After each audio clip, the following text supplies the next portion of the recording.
أعوذ بالله من الشيطان الرجيم. بسم الله الرحمن الرحيم. Dear students, it is class 7th, subject English. Today our topic is Macbeth. The play opens with the three witches who intend to meet Macbeth, Thane of Glamis. Drama 3 جادوگرنیوں سے شروع ہوتا ہے جو گلیمس کے نواب میکبت سے ملنے کا ارادہ رکھتی ہیں.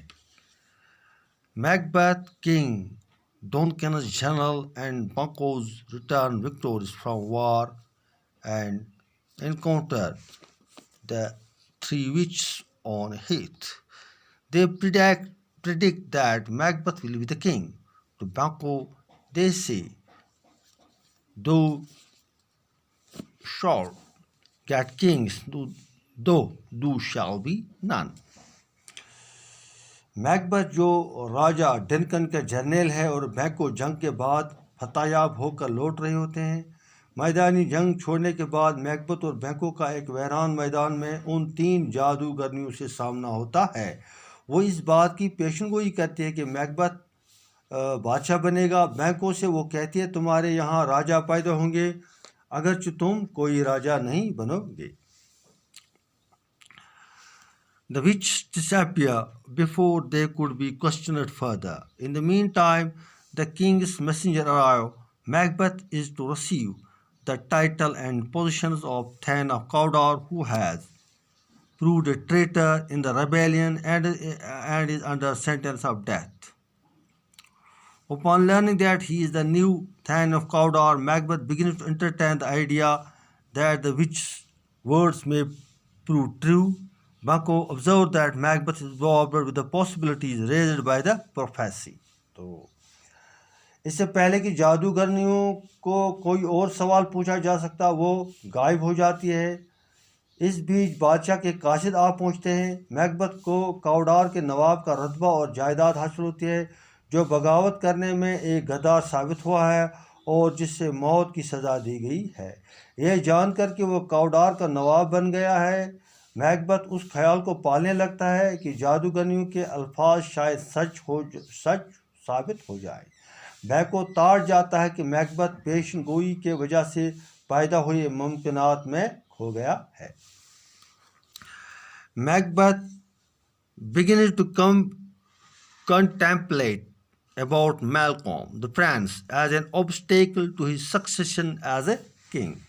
تو ایک بادشاہ کے طور پر تخت بیٹھنے کے راستے میں میکبت شہزادہ میلکم کو ایک رکاوٹ کے طور پر دیکھنے لگتا ہے.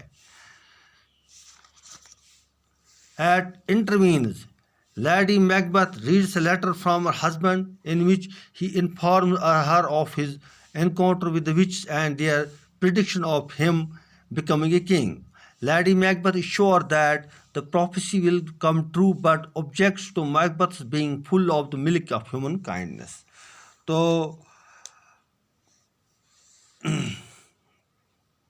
اسی حد میں لیڈی میکبت اپنے خاوند سے وصولہ ایک خط پڑھ رہی ہے جس میں وہ اسے جادوگرنیوں کے ساتھ ہوئی اپنی ملاقات کے بارے میں اور اپنے خود کے بادشاہ بننے کی پیشن گوئی کے بارے میں اطلاع دیتا ہے.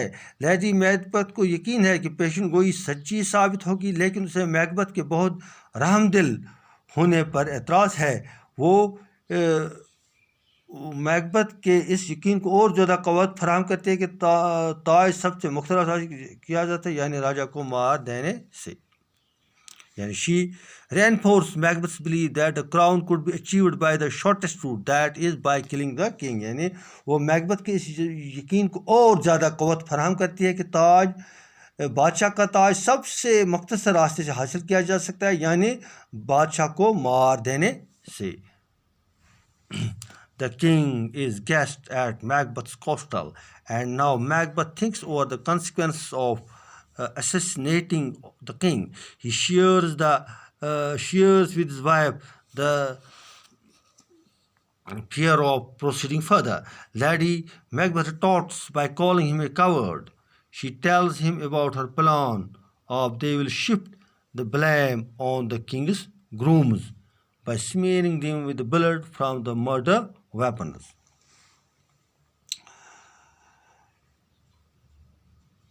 تو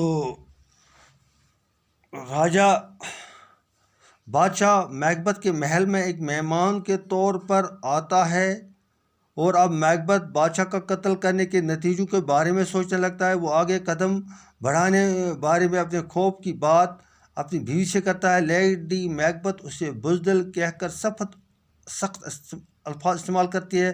وہ اسے پلاننگ کے بارے میں بتاتی ہے کہ وہ کس طرح سے ان قتل کرنے والے ہتھیاروں پر لگا ہوا خون محافظوں کے اوپر مل کر الزام ان کے اوپر ڈال دیں گے. That is about all about today. السلام علیکم.